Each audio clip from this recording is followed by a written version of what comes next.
Max Einstein, Chapter 9. Do you gentlemen have badges? Max asked as the brawny men dragged her towards the exit. We don't need badges, said the one holding Max's left arm. Max didn't like that answer. I find badges to be quite helpful for identifying... Shut up, kid, said the one on her right. We'll be the ones asking questions. We're with the New York City Administration for Children's Services, said the other one. I'm Officer Jimenez. This is my partner, Officer Murphy.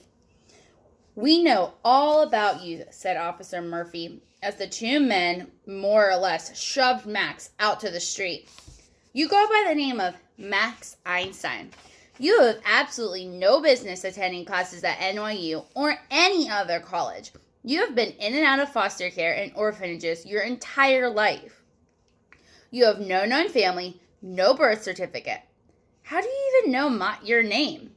Asked Officer Jimenez, who seemed angry at the world. I just always have, Max answered meekly. Or maybe you just made it up, said Murphy. The two large men were making Max very nervous, which was something that didn't happen very often. In fact, Max considered fear and worry to be wasted emotions. Max agreed with Dr. Einstein, who once said, I never worry about the future. It comes soon enough. But those two NYC Children's Services officers were pushing Max's internal panic buttons. If they were really officers, why wouldn't they show her their badges? As they walked up the sidewalk towards an institutional white van without any kind of official NYC government license plates, Max did some quick mental calculations. Employing the element of surprise while simultaneously factoring in the weight of her two captors, she figured she could definitely make a run for it, because Newton's second law of motion said the rate of acceleration would depend on the mass of objects attempting to move. Heavier objects, such as the two massive thugs gripping her arms, would speed up slower than lighter objects, such as Max. Max blasted off, generating enough force to break free from her captor's grip. Hey, come back here, shouted Jimenez. Max ignored them and accelerated as rapidly as she could. Across the street, she could see Washington Square Park. Maybe if she made it back to the chess tables and Mr. Weinstock, an adult, he could ask the questions.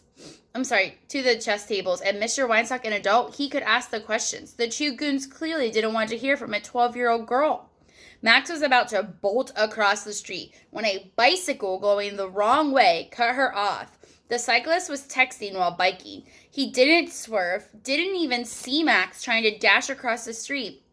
So she had to slam on her brakes and skid to a stop, which of course allowed the two extremely large gentlemen to gain momentum, catch up, and grab her. This time they lifted her off of the street. That wasn't very smart, kid, said Murphy. And you're supposed to be an Einstein? They hauled her back to the van. Where are you taking me? She demanded. Little Angels, said Officer Jimenez. It's a foster care facility in Brooklyn, a safe place where we can keep an eye on you. They loaded her into the back of the vehicle and locked the door. Mr. Kennedy will be worried, she said, when the two men climbed into the van's front seats. Who's this Mr. Kennedy? Asked Murphy. A friend of mine. Can someone please tell him I'm okay? Officer Murphy stared at her for a beat in the rearview mirror. Then he turned around and cranked the van's ignition.